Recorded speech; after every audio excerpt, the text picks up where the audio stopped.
Personal safety planning should also include considerations while you are traveling from place to place in your community or out of town.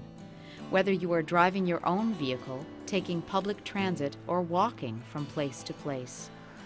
If you are traveling outside of your regular routine, such as visiting a friend, taking a trip, or going to a location that you don't often frequent, it is a good idea to let someone know where you are going and when you will be arriving.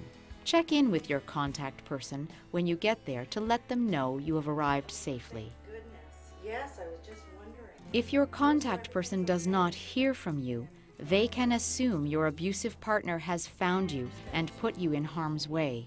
The contact person can then take immediate and appropriate steps to help find you and bring you to safety. Consider purchasing a cell phone and keep it charged and available at all times when traveling. Be aware of dead zones, areas where telephone transmissions could be problematic. There are several important safety steps to take before you even get in your vehicle. For instance, always carry your keys with you in your hand so you do not have to spend time outside of your car looking for your keys. It is also a good idea to get a remote or keyless entry car door opener in case you need to get into your vehicle quickly. When you are outside going to your vehicle, scan the area for your abuser and be aware of any unusual circumstances. Ensure that your vehicle is well maintained and has sufficient gas and essential fluids should you need to access it for an unexpected trip or to flee suddenly. Before entering your vehicle, walk around the outside and check that your vehicle hasn't been tampered with.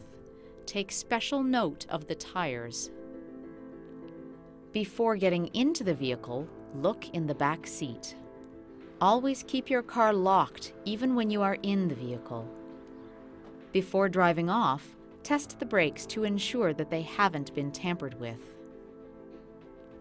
Whenever possible, change the routes you take to familiar places and vary the times of these trips so the abusive partner does not know for certain where you will be.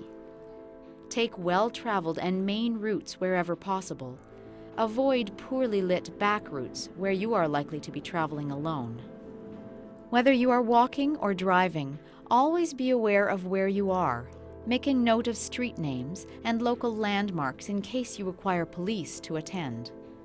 Check your mirrors frequently and be aware of the cars and trucks around you. Whenever possible, back into a parking spot or driveway and park in a well-lit area close to the building or parking security. Try to position your vehicle in a way that it is difficult to be blocked in. If your abusive partner is following you, go directly to a drive-through or to a public place and do not exit the car until you draw attention to yourself. If you can, speak to someone and ask them to call the police. Hi there, I need you to call the police. I have a restraining order against someone who's following me. Okay. If no one is around, honk the horn. This may deter the abusive partner from approaching you and will likely bring people to the scene.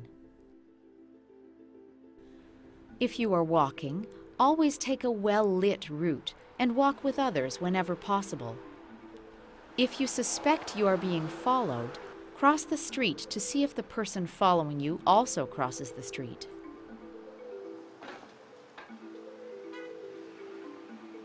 If taking public transit, wait in designated areas well back from train or subway platforms. Sit close to the driver or in an area of surveillance and scan the area for those around you. Safety planning must be considered everywhere, even if it is a quick trip to the grocery store.